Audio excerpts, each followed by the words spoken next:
पश्चात आप किरण प्रकाशिकी की डेरिवेशन में कभी मात नहीं खाओगे। नंबर 2 आपके सामने है, दर्पण सूत्र व्युत्पन्न करना।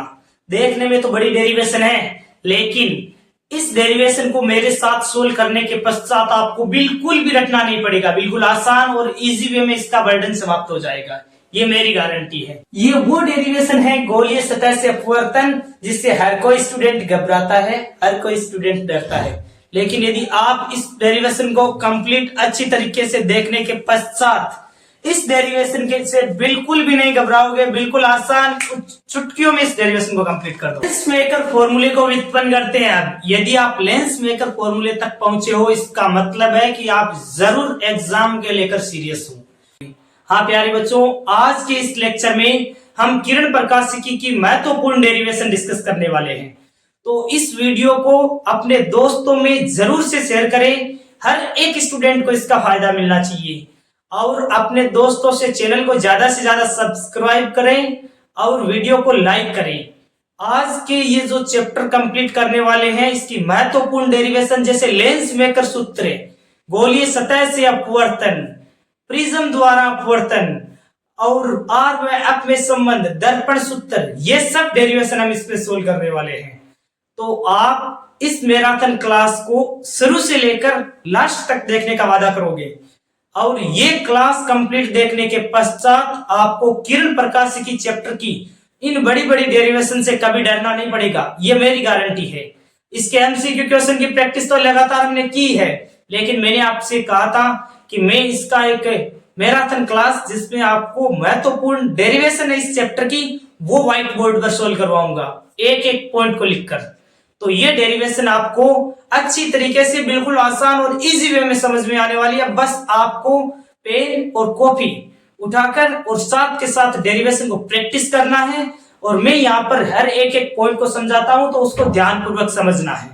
तो सबसे पहले हमें क्वेश्चन में पूछा गया, यदि एक अवतल दर्पण की फोकस दूरी अप एवं वक्रता त्रिज्या r है, तो सिद्ध कीजिए कि वक्रता त्रिज्या फोकस दूरी की दुगुनी होती है।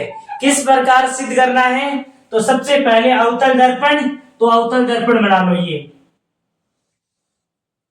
ये अवतल दर्पण है। अवतल दर्पण होता है जिसकी धसी हुई सतह, वहां से तो परावर्तन होता है, उभरे हुए सतह पर पॉलिश होती है। ये इसका मुख्य अक्ष है। ये क्या है? मुख्य अक्ष। अब मुख्य अक्ष है, इसका वक्रता केंद्र है ये C, और ये है मुख्य फोकस F, ये ध्रुव P। समांतर आने वाली प्रकाश की किरण परावर्तन के पश्चात F से होकर गुजरती है। दूसरी किरण कौन सी गुजारनी है? तो दूसरी किरण आपको C से गुजारनी है। C से जो प्रकाश की किरण है जाती है, उसी से पथ पर वापस आ जाती है। तो C से इस पर अभिलंब डाल दो इस प्रकार, और एक अभिलंब डालना है आपको MN। ये MN अभिलंब है, ये किस पर डाला है? तो मुख्य अक्ष पर डाला है। और C से CM अभिलंब इस बिंदु पर है, इसका मतलब कोण I बराबर क्या होगा? कोण R। यहां पर मैं मेंशन कर देता हूं, कोण I बराबर कोण R होता है। जिस कोण पर आपतित होती है उसी कोण पर वापस से परावर्तित होती है। तो ये कोण कितना होगा सबसे पहले तो ये बताओ। तो ये देखो, आप देख रहे होंगे ये जेड की आकृति बन रही है, ये आई और आर ये तो बराबर है, तो मैं उनको अक्ष मान लेता हूं, ठीक है ना। ये अक्ष और ये अक्ष कितना हो गया? 2 अक्ष। जेड की आकृति में देखो ये पूरा कोण आ रहा है, ये पूरा, तो यहां पर भी क्यों आ जाएगा? 2 अक्ष आ जाएगा। ये कोण कितना होगा? तो इस वाले में जेड की आकृति देखो इस प्रकार, ये कोण केवल आई आ रहा है, इसका मतलब केवल आई को हमने अक्ष माना है, तो ये हो जाएगा अक्ष। अब बस आपको 2 ट्राइंगल लेना है और ट्राइंगल से tan थीटा का मान निकालना। समीकरण 1 में 2 का भाग लगाते हैं, यहां अब बराबर 2 अक्ष सिद्ध हो जाएगा। सबसे पहले इसकी थ्योरी लिख देते हैं। चित्रानुसार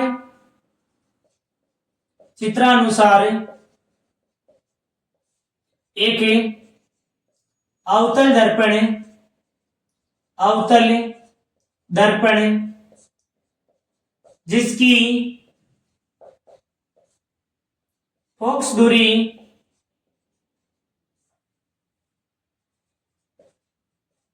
व वक्रता त्रिज्या क्रमशः अप व आर है। अप व आर कहां से आया? देखो यहां पर मुख्य फोकस अप है, तो यहां से यहां तक की दूरी तो हो जाएगी फोकस दूरी। वक्रता के अंदर सी यहां पर है, तो यहां से लेकर यहां तक की दूरी हो जाएगी वक्रता त्रिज्या आर,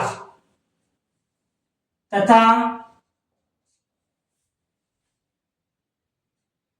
वक्रता केंद्र सी से वक्रता केंद्र सी से सीएम में अभिलंब डाला गया है और मुख्य अक्ष पर MN अभिलंब है। MN अभिलंब है। तो सबसे पहले हम दो ट्रायंगल लेते हैं। राइटिंग में थोड़ी सी स्पीड से लिखा है, क्योंकि मेरा टारगेट है आज आपको कम समय में ये सारी की सारी डेरिवेशन अच्छी तरीके से समझा दूं, तो आप थोड़ा ध्यान दे लेना। यहां पर एक ट्रायंगल लेते हैं सबसे पहले FMN। तो त्रिभुज FMN में इस ट्रायंगल में tan थीटा का मान लो, tan 2x इक्वल टू क्या आ जाएगा? tan 2x इक्वल टू हो जाएगा लंब बटा आधार, यानी MN बटा आधार क्या है? FN। थीटा अति सूक्ष्म हो तब tan 2x है, उसको आप लगभग 2x के बराबर मान सकते हो, तथा FN है, FN को क्या मान सकते हो? FP, क्योंकि n है वो p के दिखे निकट है, तो इसीलिए लगभग इसे p के बराबर मान लिया जाता है। तो यहां पर tan 2x के स्थान पर रख दिया हमने 2x equal to MN upon में FN, और FN के स्थान पर FP, और समीकरण दे दो इसे 1। क्लियर हुआ यहां तक? बिल्कुल। इसी प्रकार एक दूसरा ट्रायंगल ले लो CMN। तो ट्रायंगल CMN में tan x इक्वल टू, देखो इसमें x कौन है? तो tan थीटा के स्थान पर x ले लिया। tan x इक्वल टू क्या हो जाएगा? लंब बटा आधार, लंब वही हो जाएगा MN बटा आधार क्या हो जाएगा? C से लेकर n तक CN। यदि थीटा अति सूक्ष्म हो तो tan x को लगभग आप x मान सकते हो, और CN है इसको हम n को p के बराबर मान सकते हैं, तो इसे आप CP भी लिख सकते हो। वैल्यू यहां पर रख दो, x बराबर MN बटा CP, इसे समीकरण 2 दे दो। अब समीकरण 1 में 2 का भाग लगाने पर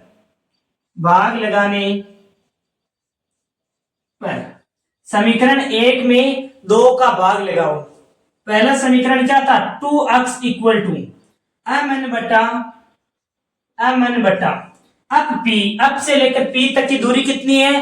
अप है, तो यहां पर अप लिख दो। यहां की दूरी ऋणात्मक होती है, तो यहां पर क्या लगा दो? माइनस का साइन लगा दो। अपोन में भाग किसका लगाना है? समीकरण 2 का, तो x का भाग लगा दिया। अपोन में MN के स्थान पर MN, और अपोन में CP, C से लेकर P तक की दूरी कितनी है? R है। इस ओर की दूरी ऋणात्मक होती है, तो माइनस R हो जाएगा। अब ध्यान देना, इस x से ये x कैंसिल हो जाएगा, MN से MN कैंसिल हो जाएगा। क्या आ जाएगा? 2 बराबर R बटा F, क्योंकि माइनस से माइनस कैंसिल हो जाएगा, तो R बराबर क्या हो जाएगा? 2F। और यही हमें सिद्ध करना था कि वक्रता त्रिज्या फोकस दूरी की दुगुनी होती है, तो फोकस दूरी की दुगुनी वक्रता त्रिज्या हो जाएगी। आई थिंक ये डेरिवेशन आपको अच्छी तरीके से समझ में आई होगी। इसमें क्या करना है? बस केवल दो ट्राइंगल लेने हैं, दोनों में ही टेन थीटा का मान निकालना है, समीकरण 1 में 2 का भाग लगाना है, r बराबर 2 आ जाएगा। अब देखिए, अब हम बढ़ते हैं दर्पण सूत्र व्युत्पन्न करने की ओर। बस आप अपना पूरा सपोर्ट बनाए रखिए। मैं बिना ज्यादा आपका टाइम वेस्ट किए स्टार्ट करता हूं दूसरी डेरिवेशन इसी बेहतरीन अंदाज में, जो होगी दर्पण सूत्र का व्युत्पन्न करेंगे। तो आज का सेकंड क्वेश्चन है। अब क्वेश्चन नंबर 2 आपके सामने है, दर्पण सूत्र व्युत्पन्न करना। देखने में तो बड़ी डेरिवेशन है, लेकिन इस डेरिवेशन को मेरे साथ सोल्व करने के पश्चात आपको बिल्कुल भी रटना नहीं पड़ेगा, बिल्कुल आसान और इजी वे में इसका बर्डन समाप्त हो जाएगा, ये मेरी गारंटी है। सबसे पहले आपको अवतल दर्पण पूछा गया है, तो अवतल दर्पण बनाओ। ये हमारे पास क्या है, तो ये है अवतल दर्पण। अवतल दर्पण है, इसका मतलब उभरे हुए सतह पर क्या है, पॉलिश की गई है। और परावर्तक सतह कैसी है, तो परावर्तक सतह है वो धसी हुई है। ये इसका मुख्य अक्ष है। ये कौन सा अक्ष है, तो मुख्य अक्ष है। ये जिस गोले का भाग है, इसके केंद्र को कहते हैं वक्रता केंद्र। तो यहां पर वक्रता केंद्र C है, और ये है ध्रुव P, ध्रुव P और वक्रता केंद्र C। इसके मध्य बिंदु पर क्या होता है, मुख्य फोकस F।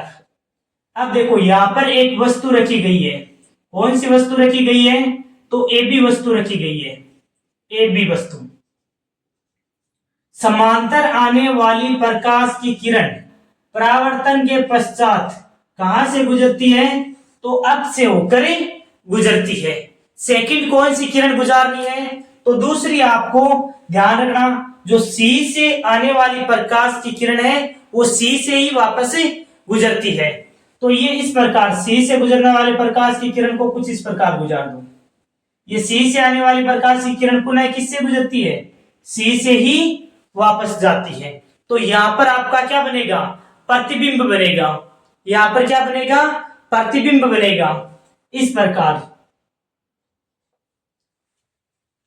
अब इसका नाम दे दो कि A डैश B डैश। इस प्रतिबिंब का नाम क्या है, तो प्रतिबिंब का नाम है A डैश B डैश।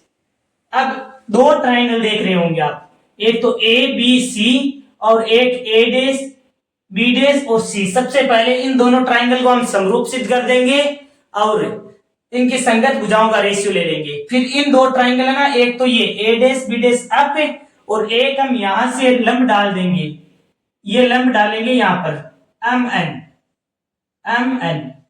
इन दो ट्राइंगल को समरूप सिद्ध करके इनका रेशियो ले लेंगे और फिर वैल्यू रख देंगे U V और अप की। तब हमें दर्पण सूत्र प्राप्त हो जाएगा, 1 बराबर 1/V प्लस 1/U। सबसे पहले इसकी कुछ थ्योरी लिख देते हैं। चित्रानुसार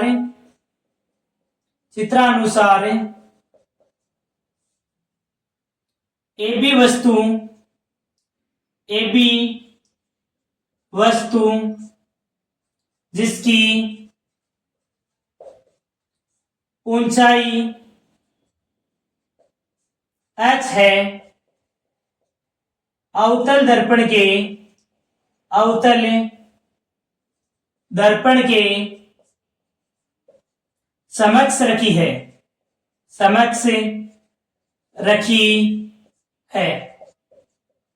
इसका प्रतिबिंब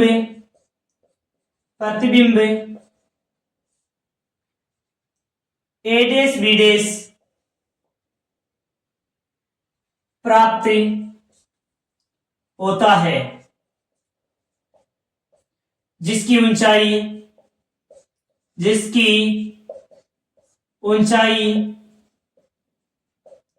h डैश है। बिंब दूरी, बिंब का मतलब है वस्तु, बिंब दूरी U, वक्रता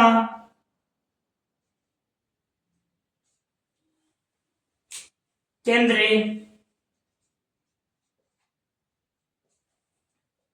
C व ध्रुव P के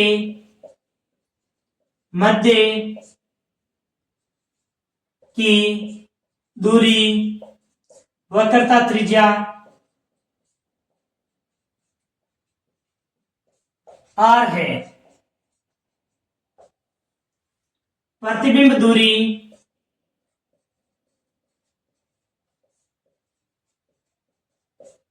v तथा फोकस दूरी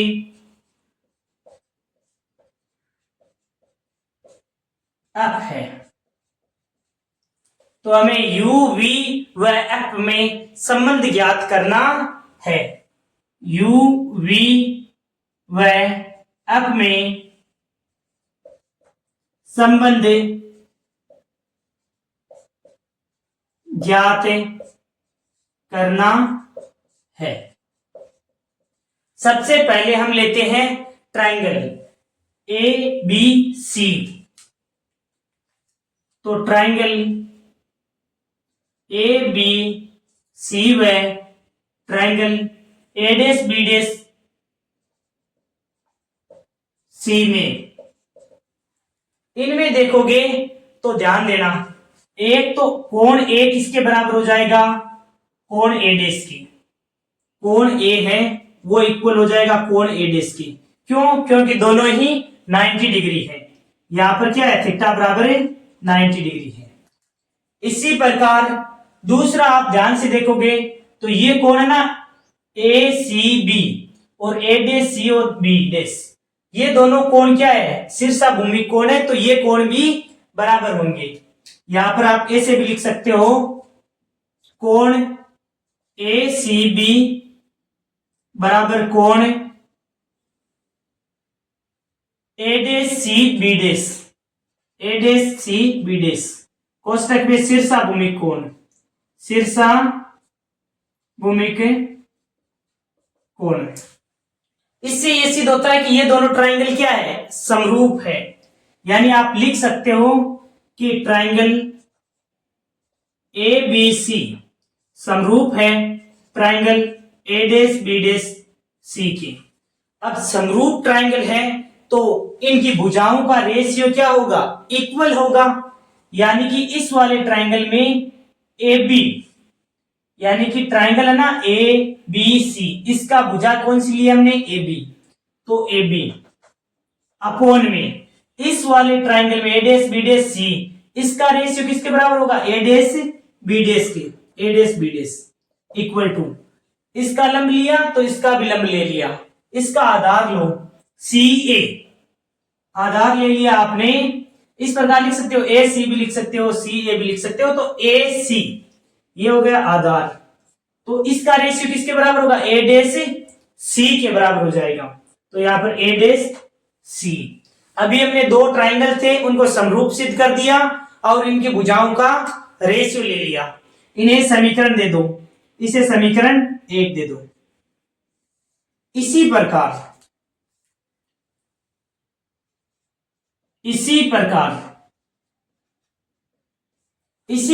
आप क्या करोगे, triangle A dash B dash F और एम एन और एफ, इनको समरूप सिद्ध करोगे। जैसे इसे सिद्ध किया ना, इसी प्रकार ये दोनों ट्रायंगल क्या होंगे, समरूप होंगे। तो आप लिख सकते हो triangle A dash B dash F समरूप होगा किसके, एन एम और एफ के, एन एम एफ के। अब समरूप ट्रायंगल है तो इनके भुजाओं का रेशियो भी क्या होगा, इक्वल होगा। कहने का मतलब है इस वाले ट्रायंगल में एन एम भुजा, एन एम भुजा किसके बराबर होगी, ए डेस बी डेस की, ए डेस बी डेस की। यानी कि आपको रेशियो लेना है। इस वाले भुजा का एन एफ किसके बराबर हो जाएगा, ए डेस एफ के बराबर हो जाएगा।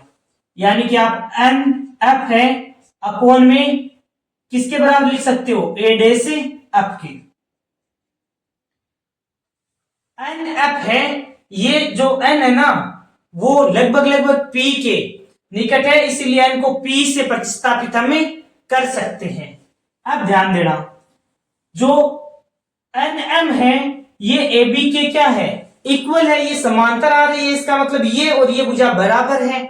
तो आप एन एम के स्थान पर क्या लिख सकते हो, एन एम के स्थान पर ए बी लिख सकते हैं, कोई प्रॉब्लम नहीं है किसी भी स्टूडेंट को। तो मैंने लिख दिया A B upon A dash B dash equal to N F. N F के स्थान पर हम एफ पी भी लिख सकते हैं, एफ पी भी लिख सकते हैं क्योंकि एन है पी के अधिक निकट है, अपॉन में ए डैश एफ। इसे समीकरण 2 दे दो। अब समीकरण 1 की और समीकरण 2 की तुलना कीजिए। तुलना करोगे तो आप क्या देखोगे, इस ट्रायंगल में क्या था, ए बी बटा ए डैश बी डैश था, और इसमें भी क्या है, ए बी बटा ए डैश बी डैश। तो इन दोनों को आप बराबर लिख सकते हो। देखो ए बी बटा ए डैश बी डैश, यहां पर भी ए बी बटा ए डैश बी डैश। तो इन दोनों की तुलना करोगे तो आप लिख सकते हो A C upon A dash C equal to F P upon A dash F. समीकरण 1 व 2 की तुलना करने पर आया है, समीकरण 1 व 2 से इन दोनों की तुलना करने से आपको ये प्राप्त हुआ है। अब इन सब की आपको वैल्यू रखनी है इस किरण आरेख को देखकर। तो सबसे पहले ए सी को देखते हैं, ए और सी कहां पर, ए सी। तो ए सी की वैल्यू क्या होगी, आप बताओ, ए सी के स्थान पर क्या रखें। तो ए सी की वैल्यू रखना है तो यहां से देखो, बिंब रखी है तो बिंब दूरी यहां से लेकर यहां तक की दूरी क्या है, तो यू है। यहां पर बिंब रखा है तो यहां से यहां तक की दूरी क्या है, यू। और यहां पर क्या है, वक्रता के अंदर सी, यानी कि यहां से लेकर यहां तक की दूरी क्या है, तो यहां से यहां तक की दूरी हो गई आर। तो आपको ए सी के स्थान पर क्या लिख सकते हो, u माइनस आर। यहां पर आप लिख सकते हो u माइनस आर, लेकिन कैसा लिखोगे, इस ओर की दूरियां नेगेटिव होती है तो माइनस का साइन लगा देना। अब दूसरा आता है ए डैश सी। ए डैश सी ये वाली दूरी बतानी है, ए डैश सी की वैल्यू। तो ए डैश सी की वैल्यू क्या होगी, ए डैश सी।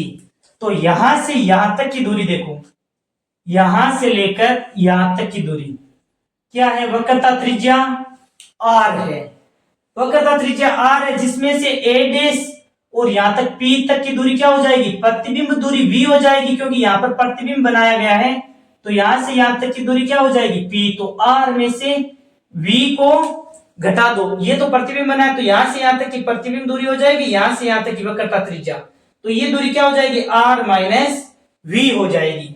तो यहां पर आप लिख सकते हो आर माइनस वी, और कैसा होगा, माइनस का, क्योंकि इस ओर की दूरियां क्या लिखते हो, नेगेटिव लेते हो। ऐसे यहां पर हम अप पी है, अप पी इसकी वैल्यू रख देते हैं, अप पी।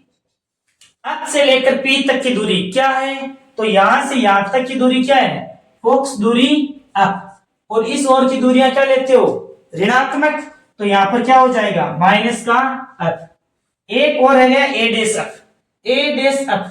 तो यहां से लेकर यहां तक की दूरी तो क्या है, वी है, वी दूरी है। और ए डैश अप यानी यहां से यहां तक निकालनी है, तो इस बिंदु से अप तक की दूरी फोक्स दूरी हो गई। तो v माइनस अप, यानी इसमें से ये घटा दो, तो v minus up, v minus up हो जाएगा, और इसमें भी नेगेटिव साइन आ जाएगा और वैल्यू आ जाएगी ए डैश अप की। यहां तक क्लियर हुआ, कुछ नहीं किया मैंने, आप एक बार प्रैक्टिस करना। सबसे पहले ए सी निकालना था, ए सी का मतलब इतना सा निकालना था। तो यहां से यहां तक की दूरी बिंब दूरी u थी, इसमें से वक्रता त्रिज्या r घटा दी, माइनस का साइन लगा दिया। इस ओर की दूरियां सभी ऋणात्मक होती है तो वैसे भी माइनस का साइन सबके साथ आएगा। दूसरा ए डैश सी का मान निकालना था, ए डैश सी का यहां तक निकालना था। तो ये तो प्रतिबिंब दूरी हो गई, वो घटा दी इस वक्रता त्रिज्या में से, r माइनस वी हो गया। अब हमारे पास रहा है अप पी, अप पी। तो यहां से यहां तक की दूरी निकालनी है, तो ये तो फोक्स दूरी अप होती है, माइनस का अप हो जाएगा। ए डैश अप, ए डैश अप का मतलब इतनी सी दूरी, यहां से लेकर यहां तक की दूरी, तो पूरी क्या है, प्रतिबिंब दूरी v, उसमें से इतनी फोक्स दूरी अप घटा दी, तो क्या आ जाएगा, ए डैश अप। अब कुछ नहीं है, सारी की सारी वैल्यू आपको इस समीकरण में रखनी है और सोल्व करना है। दिखाई दे रहा है ना सबको, नीचे कट तो नहीं रहा है ना बिल्कुल भी। देखो वैल्यू रख दो, ए सी के स्थान पर रख दो माइनस कोष्टक u माइनस आर अपॉन में A dash C, A dash सी के स्थान पर लिख दिया माइनस कोष्टक r minus V equal to up P, up P के स्थान पर क्या है, माइनस का अप, अपॉन में क्या आ जाएगा, ए डैश अप, इसके स्थान पर माइनस का v माइनस एफ। अब इन सब को क्या करो, इन सब को आप क्रॉस मल्टीप्लाई करो। तो सबसे पहले मैं क्रॉस मल्टीप्लाई करके और सोल्व करके यहां पर रखते हैं साथ के साथ। देखो माइनस है तो ये कैंसिल हो जाने, वैसे भी सबके साथ माइनस है तो कैंसिल हो जाएगा। अब साथ साथ मल्टीप्लाई करते हुए मैं यहां पर लिख रहा हूं ताकि आपको ज्यादा प्रॉब्लम नहीं हो और मिटाना नहीं पड़े। देखो पहले u को इसको इससे मल्टीप्लाई करना है, तो u को v से गुणा करोगे तो कितना आ जाएगा, uv आ जाएगा। u को माइनस अप से गुणा करोगे तो कितना आ जाएगा, माइनस का u अप आ जाएगा। यहां तक क्लियर हुआ। माइनस का r को v से गुणा करोगे तो माइनस का rv आ जाएगा। माइनस का r को माइनस का अप से गुणा करोगे तो प्लस का r अप आ जाएगा। क्लियर है सबको। अब इस वाली टर्म को आपने इससे मल्टीप्लाई करवा दिया, इस वाली टर्म को इससे मल्टीप्लाई करो तो अप को r से गुणा करोगे तो r अप आ जाएगा। और माइनस का v को प्लस का अप से गुणा करोगे तो क्या आ जाएगा, माइनस का अप v। यहां तक क्लियर है। अब जो पार्ट कैंसिल हो रहा है उसे कैंसिल कर दो, यानी कि आपके पास एक तो ये वाला पार्ट RF है, RF ये क्या हो जाएगा, कैंसिल हो जाएगा। बचा हुए पार्ट को देखो, बचे हुए पार्ट में क्या करो आप, u v और अप का भाग लगाते हैं। देखो बाकी कोई पार्ट कैंसिल नहीं हो रहा है, कैंसिल नहीं हो रहा है उसे छोड़ दीजिए, बाकी सभी पार्ट का वैल्यू रखते हैं। जैसे u v और अप का भाग लगाते हैं इसमें, किसका, u v अप का। तो इसमें u v अप, इसमें भी u v अप, इसमें भी क्या हो जाएगा u v और अप, ये तो वैसे भी कैंसिल हो गया। इसमें भी u v अप। मैं डायरेक्ट भाग लगा रहा हूं, आप स्टेप चेंज कर सकते हो ताकि आपको प्रॉब्लम नहीं हो। मेरे पास जितना स्पेस है उसका सही से यूज ले रहा हूं, ठीक है ना। आपको बिल्कुल कॉपी में करते हो ना बोर्ड एग्जाम की, तो बिल्कुल खुले खुले अच्छी तरीके से आपको सोल्व करना है। अब देखो एक बटा आप आ जाएगा, uv से क्या हो जाएगा, इस uv से uv कैंसिल हो जाएगा, रहेगा क्या, एक बटा अप, माइनस का साइन। u अप से u अप कैंसिल हो जाएगा, एक बटा v, माइनस का साइन। और v से क्या हो रहा है, कैंसिल हो रहा है क्या यहाँ पर, और v से कैंसिल नहीं हो रहा है, नहीं हो रहा है तो इसे है जैसे कि जैसे रख दो, R v upon u v और अप इक्वल टू क्या हो जाएगा, इसमें से अप और v, अप और v कैंसिल हो जाएगा, माइनस का एक बटा u रह जाएगा।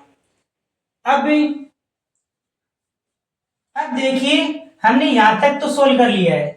अब हमारे पास ये जो टर्म है ना, इसको कैंसिल करने के लिए हम r बराबर क्या रखते हैं, 2 अप रखते हैं। अब हमें यहां पर क्या लिखना है, r की वैल्यू है ना वहां पर रखना है 2 अप। जब r के स्थान पर 2 अप रखते हो तो क्या आता है, देखो क्या आएगा, 1 बटा अप माइनस 1 बटा v। r के स्थान पर 2 अप रखोगे तो क्या आ जाएगा, यहां पर आ जाएगा 2 अप v, या आ जाएगा 2 अप v। और अप v से क्या हो जाएगा, अप v कैंसिल हो जाएगा, माइनस का 2 बटा u आ जाएगा, इक्वल टू माइनस का 1 अपॉन u। यहां तक क्लियर हुआ सबको। अब इसको सोल्व करोगे ना तो आप देखोगे कि ये जो माइनस वाली टर्म है इसको इस ओर ले जाओ, इस टर्म को इस ओर ले जाओगे तो हम ऊपर यहां पर सोल्व करते हैं ताकि आपको स्पष्ट दिखाई दे।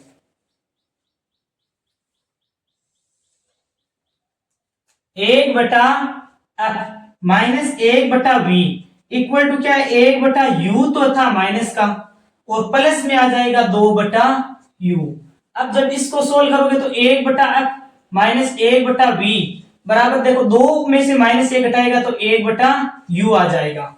हमें दर्पण सूत्र की फॉर्म में लिखना है तो 1 बटा अप बराबर क्या हो जाएगा, 1 बटा v प्लस 1 बटा u।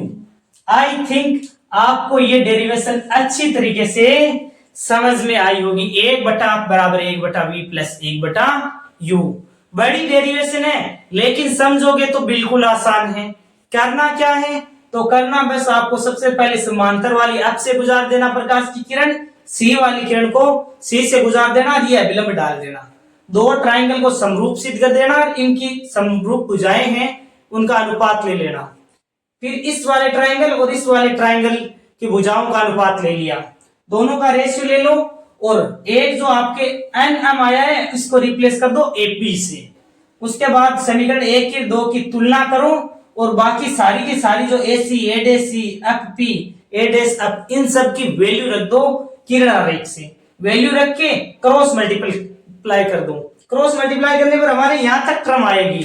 इस वाली टर्म के बाद में क्या करना है आपको, R बराबर रखना है 2f, जो हमने अभी पिछली डेरिवेशन में निकाला था। R बराबर 2f रख दिया, फिर सोल्व किया। सोल्व करने पर आपको प्राप्त हुआ है 1/f बराबर 1/v प्लस 1/u।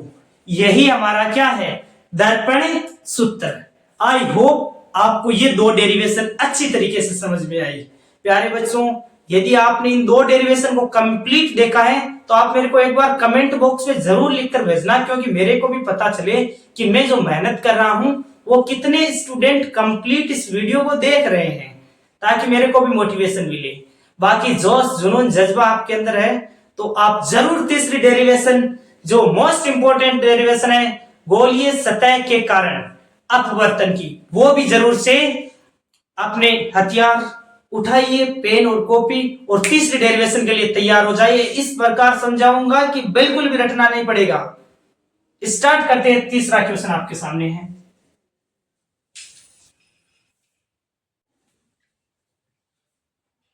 यदि आपने दो डेरिवेशन को कंप्लीट देखा है, इसका मतलब है आप जरूर सूरज की तरह अपने आप को तपा रहे हो, और कल सूरज की तरह ही आपका सितारा चमकेगा। सबसे पहले ये वो डेरिवेशन है गोलीय सतह से अपवर्तन, जिससे हर कोई स्टूडेंट घबराता है, हर कोई स्टूडेंट डरता है। लेकिन यदि आप इस डेरिवेशन को कंप्लीट अच्छी तरीके से देखने के पश्चात इस डेरिवेशन के से बिल्कुल भी नहीं घबराओगे, बिल्कुल आसान चुटकियों में इस डेरिवेशन को कंप्लीट कर दोगे। सबसे पहले हमें गोलीय सतह से अपवर्तन निकालना है, तो गोलीय सतह निकालो इस प्रकार। यह है हमारे पास गोलीय सतह, एक उत्तल सतह लेनी है। इस बार कौन सी सतह लेनी है, उत्तल सतह लेनी है, ठीक है। अब देखो, ये इस प्रकार आगे तक बढ़ा सकते हो। एक अच्छा सा नीट एंड क्लीन डायग्राम बनाएंगे और बिल्कुल जोश जुनून जज्बे के साथ इस डेरिवेशन को भी हम कंप्लीट कर लेंगे। ये इसका मुख्य अक्ष है, ये क्या है, इसका मुख्य अक्ष है, मुख्य अक्ष है, और वस्तु रखी गई है आपकी ओडेस पर, वस्तु रखी गई है ओडेस पर, और यहां पर है इसका प्रकाशिक केंद्र O। ये है उत्तल सतह है, इसका मतलब उत्तल सतह का यहां पर क्या होगा, यहां पर होगा वक्रता केंद्र C, वक्रता केंद्र C। और सबसे पहले यहां से प्रकाश की किरण इस प्रकार इस उत्तल सतह पर आपतित होती है। ये जो माध्यम है वो है N1 माध्यम। कैसा माध्यम है, N1 माध्यम, जो विरल माध्यम है। और ये माध्यम है N2, जो सघन माध्यम है। यहां पर सबसे पहले हम एक अभिलंब खींचते हैं। अभिलंब कैसे खींचेंगे, तो अभिलंब इस C से होता हुआ ये हमने अभिलंब खींच दिया। जब प्रकाश की किरण विरल माध्यम से सघन माध्यम में जाती है तो क्या होता है, अभिलंब की ओर झुक जाती है। विरल माध्यम से सघन माध्यम में जाती है तो अभिलंब की ओर झुक जाती है। इसका मतलब है प्रकाश की किरण है वो कुछ इस प्रकार अभिलंब की ओर झुक जाएगी, और यहां पर इसका प्रतिबिंब बनेगा, यहां पर इसका प्रतिबिंब बनेगा। प्रतिबिंब को हमने लिख दिया है IST इमेज बन रही है। ये जो प्रतिबिंब है वो इस प्रकाशिक केंद्र से कितनी दूरी पर है, तो प्रतिबिंब है V दूरी पर। और ये जो वस्तु रखी गई है, वस्तु रखी गई है U दूरी पर। यहां तक बिल्कुल क्लियर हुआ आपको। और हमें संबंध ज्ञात करना है N1 N2 U V, और इसकी जो वक्रता त्रिज्या है R में, यही हमें संबंध ज्ञात करना है।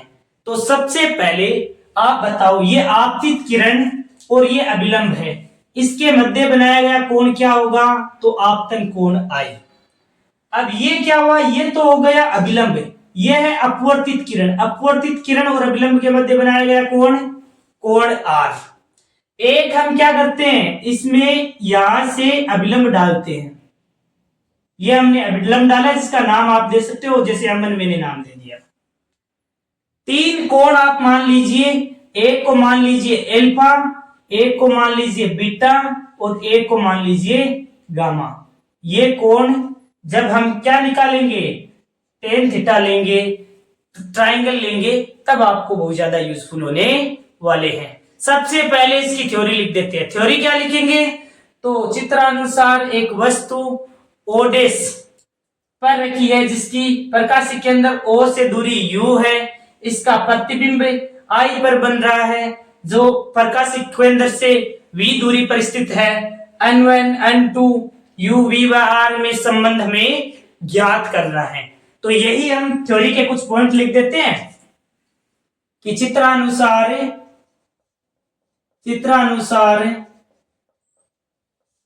एक वस्तु ओडेस पर रखी है,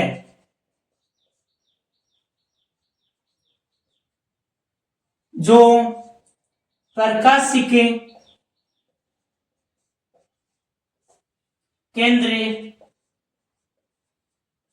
O से U दूरी पर है, U दूरी पर स्थित है। इसका प्रतिबिंब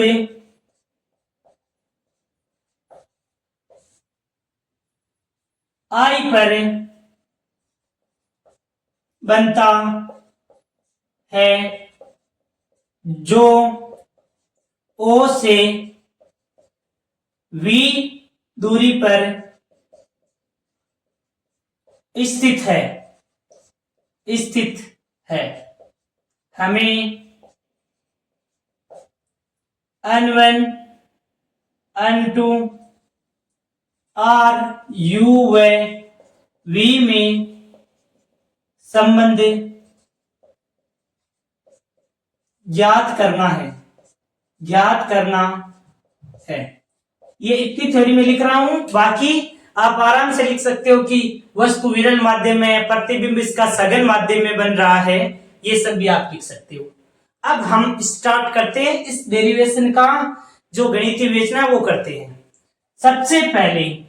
सबसे पहले हम लगाते हैं स्नेल का नियम। तो स्नेल के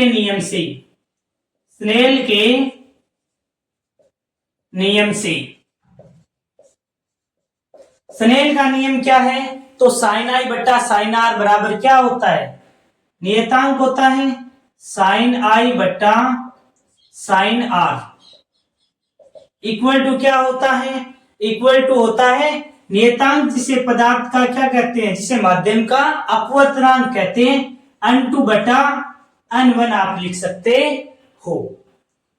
अब थीटा अति सूक्ष्म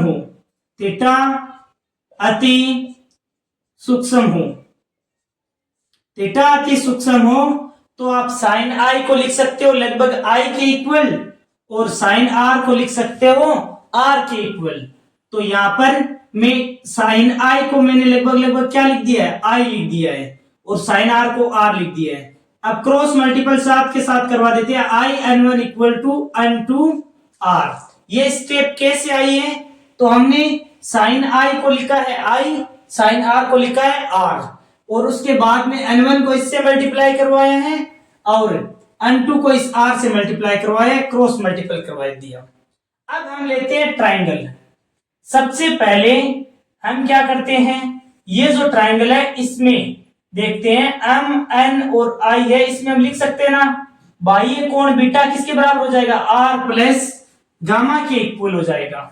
आप यहां पर क्या लिख सकते हो, बीटा बराबर बहिष कोण का मान इंटरनल अपोजिट एंगल के योग के बराबर होता है ना, तो इस वाले ट्राइंगल में आप देखोगे तो ये जो बहिष कोण है ना, ये कोण बीटा वो R के और गामा के योग के बराबर हो जाएगा, R प्लस गामा। हमें R का मान निकालना है तो R बराबर हो जाएगा बीटा माइनस गामा। R के स्थान पर हम ये वैल्यू रख सकते हैं। दूसरा हम लेते हैं एक ये ट्राइंगल, ये O डैश M और C ट्राइंगल। इसमें देखो ये जो बहिष कोण है आई, बहिष कोण आई है वो एल्फा और बीटा की योग के बराबर हो जाएगा। तो यहां पर आप आई बराबर क्या लिख सकते हो, यहां पर आई बराबर लिख सकते हो alpha plus beta, alpha plus beta. तो आपको आई और आर की वैल्यू पता लग गई है। आपको इस समीकरण में यहां पर आई के स्थान पर और आर के स्थान पर वैल्यू आप अभी रख सकते हो। तो मैं यहां पर रख देता हूं इसके साथ ही, फिर हम आगे और सोल्व कर लेंगे इसको। तो आई के स्थान पर क्या रखेंगे, एल्फा प्लस बीटा, और आर के स्थान पर क्या रखेंगे, बीटा माइनस गामा। अब ये वैल्यू रखने के पश्चात हमें एल्फा बीटा और गामा की भी तो वैल्यू रखनी होगी। तो इसके लिए हम क्या करते हैं, इन तीन ट्राइंगल को लेंगे, एक बार इस वाले ट्राइंगल को, एक बार इस छोटे ट्राइंगल को और एक बार इस ट्राइंगल को। इनमें हम टेन एल्फा, टेन बीटा और टेन गामा की वैल्यू निकाल लेते हैं। तो सबसे पहले tan alpha equal to, tan alpha equal to क्या हो जाएगा, तो ये हो जाएगा mn हो जाएगा इसका लंब, mn लंब बटा आधार क्या हो जाएगा o dash n, o dash n। इसी प्रकार टेन बीटा बराबर, टेन बीटा बराबर हो जाएगा लंब हो जाएगा mn बटा आधार हो जाएगा nc, nc। इसी प्रकार टेन गामा बराबर, टेन गामा बराबर लंब हो जाएगा वापस mn अपॉन में आधार हो जाएगा ni। बिल्कुल क्लियर हुआ ना। ट्राइंगल आप दे सकते हो, देखो सबसे पहले एल्फा लिया तो हमने ये वाला ट्राइंगल लिया o डैश m और n। इस वाले के लिए ट्राइंगल कौन सा लिया है, o डैश m और n। आप इस प्रकार एक एक स्टेप को लिख सकते हो। मेरे पास इनफ स्पेस है तो इसके अकॉर्डिंग मैं कर रहा हूं। सबसे पहले लिख दोगे o डैश m और n, ये लिखकर और टेन एल्फा लिख दिया। उसके बाद में n m और c ट्राइंगल में टेन बीटा लिख दिया। फिर n m और i ट्राइंगल में गामा, टेन गामा निकाल लिया। अब होता क्या है, यदि थीटा अति सूक्ष्म हो, सूक्ष्म हो तो हम क्या लिख सकते हैं, इन जो टेन एल्फा है, टेन एल्फा, इसको लगभग लगभग एल्फा के इक्वल लिख सकते हैं। और ये जो o डैश n लिखा ना, o डैश n, इसको आप o डैश o भी लिख सकते हो। o डैश n है, इसको आप o डैश o भी लिख सकते हो, क्योंकि n o के लगभग निकट ही है, इसीलिए इसको ये लिख सकते हो o डैश o। इसी प्रकार टेन बीटा को क्या लिख सकते हो, तो टेन बीटा को आप लिख सकते हो केवल बीटा, और जो आपने एन सी लिखा है एन सी उसको ओ सी लिख सकते हो, एन सी को क्या लिख सकते हो, ओ सी लिख सकते हो। इसी प्रकार टेन गामा, टेन गामा है, इसमें देखो टेन गामा है तो टेन गामा को केवल गामा लिख सकते हो लगभग लगभग, क्यों, क्योंकि थीटा अति सूक्ष्म हो तो। और एन आई है, एन आई को ओ आई लिख सकते हो, एन आई को क्या लिख सकते हो, ओ आई लिख सकते हो, थीटा अति सूक्ष्म है तब। अब ध्यान देना, अब एल्फा बीटा और गामा की वैल्यू भी आपको प्राप्त हो जाएगी। ओ डैश ओ की वैल्यू क्या है, मैं यहां पर इसके साथ इनकी वैल्यू भी लिख देता हूं ताकि हमें लिखने में आसानी होगी। ओ डैश ओ की वैल्यू क्या है, तो यहां से ओ से ओ डैश की वैल्यू है यू, इस ओर की दूरियां ऋणात्मक लेते हैं तो माइनस का यू आ जाएगा।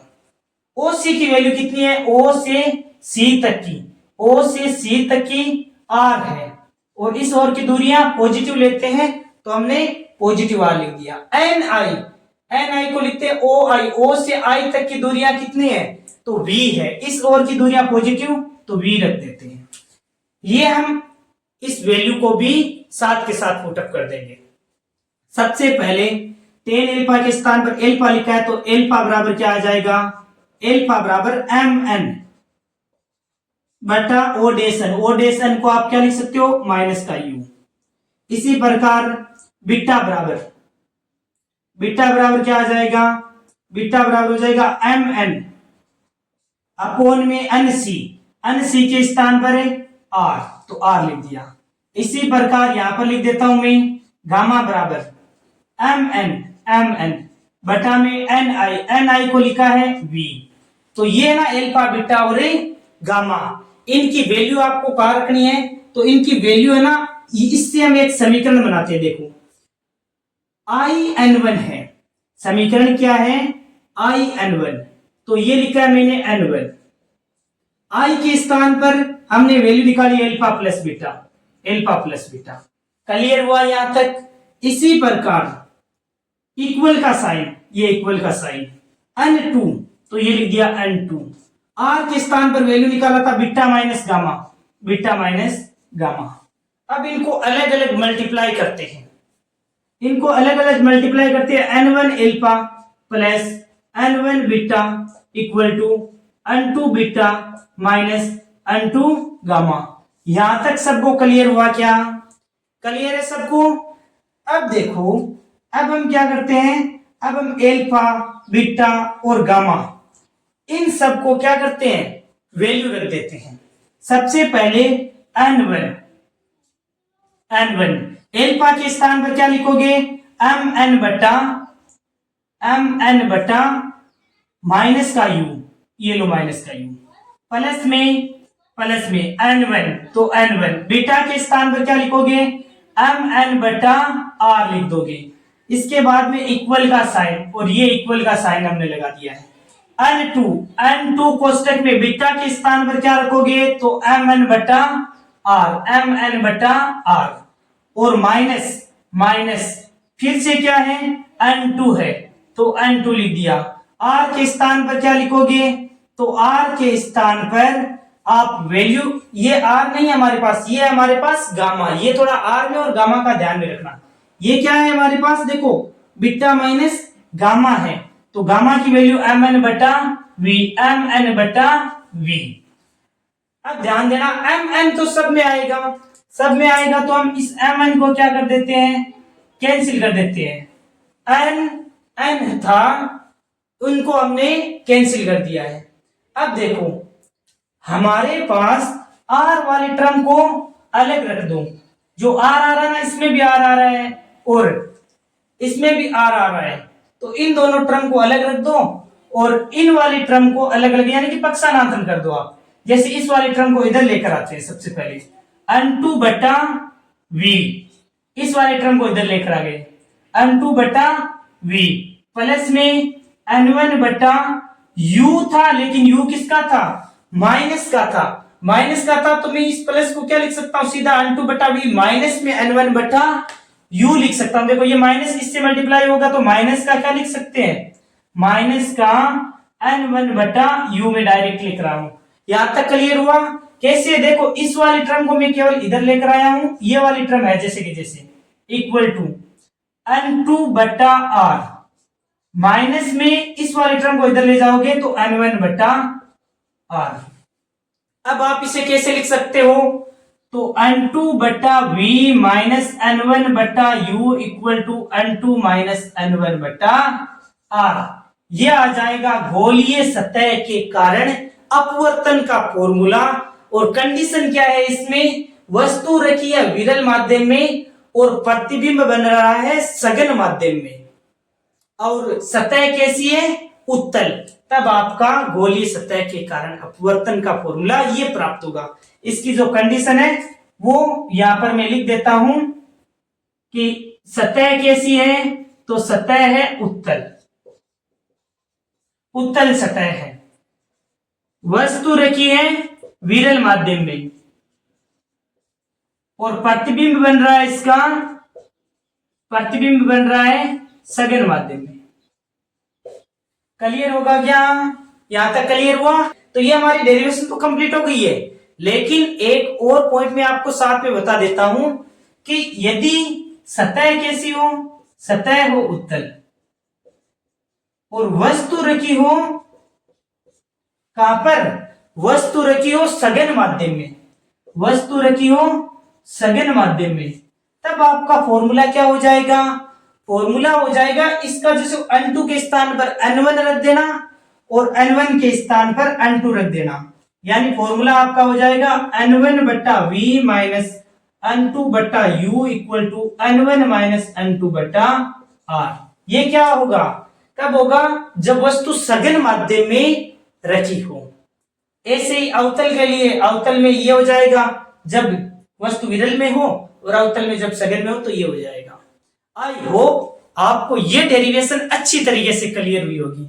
करना क्या है इस डेरिवेशन में, बिल्कुल आसान है, कंफ्यूज होने की ज्यादा आवश्यकता नहीं है। सतह लेनी है उत्तल, वस्तु रख देना ओडेस पर, प्रतिबिंब आई पर बनेगा।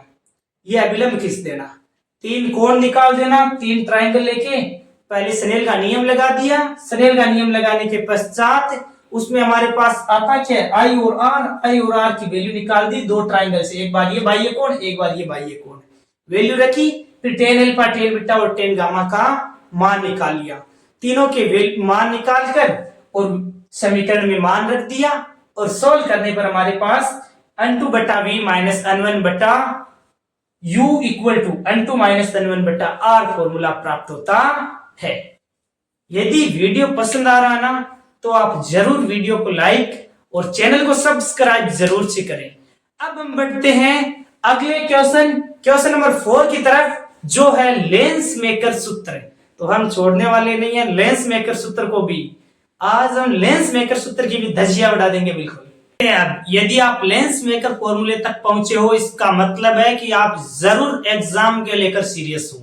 प्यारे बच्चों, ये लेंस मेकर सूत्र बिल्कुल आसान और इजी वे में समझाने वाला हूं, क्योंकि इस डेरिवेशन से हर कोई स्टूडेंट डरता है। लेकिन ये वीडियो देखने के पश्चात आप इस लेंस मेकर फॉर्मूले को बिल्कुल आसान और इजी वे में समझ जाओगे। सबसे पहले हमें पूछा गया है कि लेंस मेकर सूत्र अथवा पतले लेंस के कारण अपवर्तन। तो सबसे पहले हम एक लेंस बनाते हैं। ये हमारे पास एक उत्तल लेंस है। ये कौन सा लेंस है? उत्तल लेंस है। यहां पर है विरल माध्यम N1, यहां पर है सघन माध्यम, जो इससे प्रकाश की किरण कांच में प्रवेश करेगी तो हो जाएगा सघन माध्यम, और यहां पर वापस विरल माध्यम। अब प्रकाश की किरण कहां से प्रवेश कर रही है, किस प्रकार इसका अपवर्तन होता है उसको समझो। सबसे पहले वस्तु रखी गई है हमारी ओडेस पर, ठीक है, ओडेस पर वस्तु रखी गई है और यहां से प्रकाश की किरण इस प्रकार लेंस पर गिरती है। लेंस पर गिरने के पश्चात इसका हम कहते हैं अभिलंब। अभिलंब कैसे खींचेंगे? तो इस वाली सतह के कारण, देखो इस वाली सतह के कारण इसका जो वक्रता केंद्र होगा वो हो जाएगा यहां कहीं पर भी C। तो यहां पर हम एक अभिलंब खींच देते हैं कुछ इस प्रकार, ये हमने इसका अभिलंब खींच दिया है। अब देखो, जब विरल माध्यम N1 क्या है? विरल माध्यम, और N2 क्या है? जब विरल माध्यम से N2 कांच में प्रवेश करेगी ना सघन माध्यम में, तो ये अभिलंब की ओर झुक जाती है, यानी ये अभिलंब है तो अभिलंब की ओर इस प्रकार झुक जाती है। अब क्या होता है? ये हो गया सघन माध्यम। सघन माध्यम से पुनः प्रकाश की किरण विरल माध्यम में प्रवेश करेगी तो क्या होता है? तो फिर से सघन से विरल में जाती है तो अभिलंब से दूर हट जाती है। तो सबसे पहले यहाँ पर इस वाली सतह के लिए आप देखोगे तो इसका वक्रता केंद्र यहां पर होगा और इसका अभिलंब कुछ इस प्रकार होगा, ये इसका अभिलंब है, ठीक है। अब सघन से विरल में जाएगी तो इस अभिलंब से दूर हट जाएगी, ये प्रकाश की किरण है, ये इस अभिलंब से दूर हट जाएगी, यानी अभिलंब के ओर नहीं जाएगी, इस प्रकार अभिलंब से दूर हट जाएगी और यहां इसका प्रतिबिंब बनेगा आई डैश पर। यहां तक क्लियर हुआ? बिल्कुल। क्या किया अभी हमने? सबसे पहले ओडेस पर वस्तु रखी गई थी। कहां पर रखी गई थी? ओडेस पर वस्तु रखी थी। ओडेस विरल माध्यम से था, इस कांच में प्रवेश करती है सघन माध्यम में, तो ये जो अभिलंब है इस अभिलंब की ओर झुक जाती है। फिर ये कांच से पुनः वायु में प्रवेश करती है, सघन से विरल में प्रवेश करती है, तो इस वाली सतह के लिए ये अभिलंब हो गया, ये सघन से विरल में प्रवेश करने पर अभिलंब से दूर हट जाती है। यहाँ पर आई डैश है तो यहां से यहां तक की दूरी है प्रतिबिंब की वो है वी डैश, और यहां से यहां तक की दूरी जो प्रकाश केंद्र O है उससे C तक की दूरी है R1 और सेकंड त्रिज्या है R2। यहां तक क्लियर हुआ इस वाले पार्ट के लिए। सबसे पहले हम थ्योरी में क्या लिखते हैं, तो थ्योरी मैंने इस क्वेश्चन में लिख दी है ताकि आपका ज्यादा समय वेस्ट नहीं हो, कि ओडेस पर वस्तु रखी है विरल माध्यम में और उसके पश्चात प्रकाश की किरण सघन माध्यम में प्रवेश करती है और आई डैश पर इसका प्रतिबिंब बनाती है। तो हम इसमें दो केस लेंगे। सबसे पहला केस है जब वह प्रकाश N1 से N2 में प्रवेश करता है, यानी कि प्रकाश है N1 यानी विरल माध्यम से सघन माध्यम में प्रवेश करता है। तो हम क्या लिखेंगे, इस स्थिति में वस्तु विरल माध्यम में O डैश पर रखी है तथा इसका प्रतिबिंब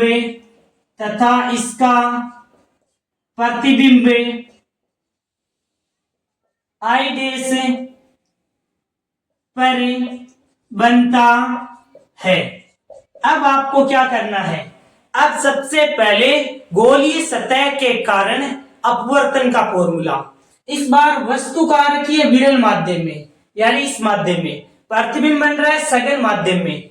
तो हमने गोलीय सतह के कारण अपवर्तन का फॉर्मूला याद करो, N2 बटा V माइनस N1 बटा U equal to N2 minus N1 बटा R। अब यहाँ पर वैल्यू क्या क्या रखनी है, तो सबसे पहले V की वैल्यू देखते हैं कि V के स्थान पर क्या रखती हूं। यहां पर मैं लिख देता हूं प्रतिबिंब। V होती है प्रतिबिंब दूरी। प्रतिबिंब कहां बन रहा है, इस वाली सतह के कारण अपवर्तन के पश्चात I डैश पर प्रतिबिंब बन रहा है, यानी कि V डैश दूरी पर इसका प्रतिबिंब बन रहा है। V का मान U बिंब दूरी, बिंब यानी कहां रखा है, तो बिंब रखा है U दूरी पर, तो U के स्थान पर क्या लोगे U। और उसके बाद R की बात करें तो R क्या है, यहां से लेकर इस वाले पार्ट के कारण देखोगे तो R1 दूरी हो जाएगी, वक्रता केंद्र तक की दूरी। प्रकाशिक केंद्र O से C तक की दूरी हो जाएगी R1। अब ये सारी की सारी वैल्यू है, इसमें हमें चिन्ह यूज नहीं करना। क्यों, क्योंकि ये जब फॉर्मूला हमने व्युत्पन्न किया था, वस्तु विरल माध्यम में रखी हो, प्रतिबिंब सघन माध्यम में बनता है, तब हमने यूज किया था, तो इसमें चिन्ह परिपाटी को यूज कर लिया था। अब ये वैल्यू यहां पर रख दो, N2 बटा V के स्थान पर क्या रखेंगे, तो N2 बटा V के स्थान पर रखोगे V डैश माइनस N1 बटा U के स्थान पर क्या रखोगे, तो U equal to N2 minus N1 बटा R के स्थान पर R1। समीकरण नंबर दे दो 1। इसी प्रकार जब वस्तु I डैश पर रखी हो तो क्या होता है, उसका प्रतिबिंब कहां बनता है, इस सेकंड केस को डिस्कस करते हैं। ये तो केस फर्स्ट हो गया। और केस सेकंड क्या है, केस सेकंड आप इस प्रकार लिख सकते हो, जब वस्तु सघन माध्यम N2 में रखी हो, तब इसका प्रतिबिंब कहां पर बनेगा, तो देखो वस्तु सघन माध्यम N2 में कहां रखी है, यहां पर हम मानकर चलते हैं कि वस्तु रखी है I डैश पर। अब वस्तु I डैश पर रखी है तो इसका जो प्रतिबिंब कहां बनता है, तो प्रतिबिंब बनता है यहां पर, यानी कि यहां पर इसका प्रतिबिंब बनता है। तो प्रतिबिंब दूरी क्या हो जाएगी, प्रतिबिंब दूरी हो जाएगी यहां से लेकर यहां तक की V हो जाएगी, ठीक है ना। यहां पर इसका प्रतिबिंब बनता है I इमेज बनती है, और इसकी दूरी क्या हो जाएगी, यहां से यहां तक की V दूरी हो जाएगी। तो इस स्थिति में सबसे पहले गोलीय सतह के कारण अपवर्तन का फॉर्मूला क्या हो जाएगा, तो सबसे पहले इस बार हम मानकर चल रहे हैं कि सघन माध्यम यानी इस माध्यम में वस्तु रखी गई है, इस माध्यम में वस्तु रखी है, तो N2 के स्थान पर क्या लेते हैं, N1, यानी कि यहां पर लोगे आप N1 बटा V माइनस N2 बटा U equal to N1 minus N2 बटा R हो जाएगा। केवल और केवल माध्यम चेंज किया कि इस बार मानकर चल रहे हैं कि I डैश पर वस्तु रखी है, यानी कि इस माध्यम में N2 माध्यम में वस्तु रखी है, तब इसका प्रतिबिंब है वो कहां पर बनेगा, प्रतिबिंब बनेगा V दूरी पर I बिंदु पर बनेगा। इस स्थिति में आपको V, U और R की वैल्यू क्या होगी, V क्या होगा, तो इस स्थिति में हम मानकर चल रहे हैं कि प्रतिबिंब कहां रखा है, V, U और R बताना है। सबसे पहले v, प्रतिबिंब कहां बन रहा है, तो प्रतिबिंब इसका v दूरी पर ही बन रहा है, तो v लिख दिया। u यानी बिंब, इस स्थिति में हम मानकर चल रहे हैं कि I डैश है, यहां पर वस्तु रखी गई है, यानी कि यहां से यहां तक की जो दूरी है वही हो जाएगी बिंब दूरी। यह पॉइंट थोड़ा ध्यान में रखना, क्योंकि सेकंड केस में ऐसे में अलग अलग केस लेकर आपको समझा सकता हूं, लेकिन आप इसी से बिल्कुल स्पष्ट क्लियर समझ जाओगे कि इस बार हम इस वाली सतह के कारण देख रहे हैं। इस वाली सतह के कारण वस्तु रखी है I डैश पर, यानी बिंब दूरी u क्या हो जाएगी, यहां से यहां तक की v डैश हो जाएगी, बिंब दूरी u हो जाएगी v डैश। प्रतिबिंब कहां बन रहा है, जब मानकर चल रहे हैं कि यहां पर वस्तु है तो इसका प्रतिबिंब बन रहा है इस बिंदु पर, यानी v दूरी पर इसका प्रतिबिंब बन रहा है। इस वाले के लिए त्रिज्या कौन सी लोगे, तो त्रिज्या लोगे R2। वैल्यू इस समीकरण में रख दो, सारी की सारी वैल्यू इस समीकरण में रख दो, जो हमारे पास है N1 बटा V, तो V के स्थान पर V, माइनस N2 बटा U के स्थान पर V dash, equal to N1 minus N2 upon R के स्थान पर R2। ये हो जाएगा समीकरण 2।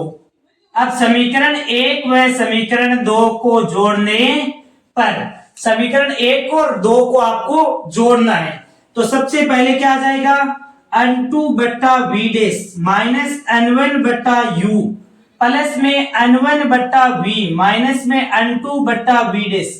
इस वाले पार्ट को इसमें जोड़ दो और इस वाले पार्ट को इसमें जोड़ दो, तो इसमें देखोगे तो आप ध्यान देना N2 माइनस N1 बट्टा R1, इनमें से माइनस कॉमन ले लोगे तो यही बच जाएगा N2 माइनस N1 बटा R1।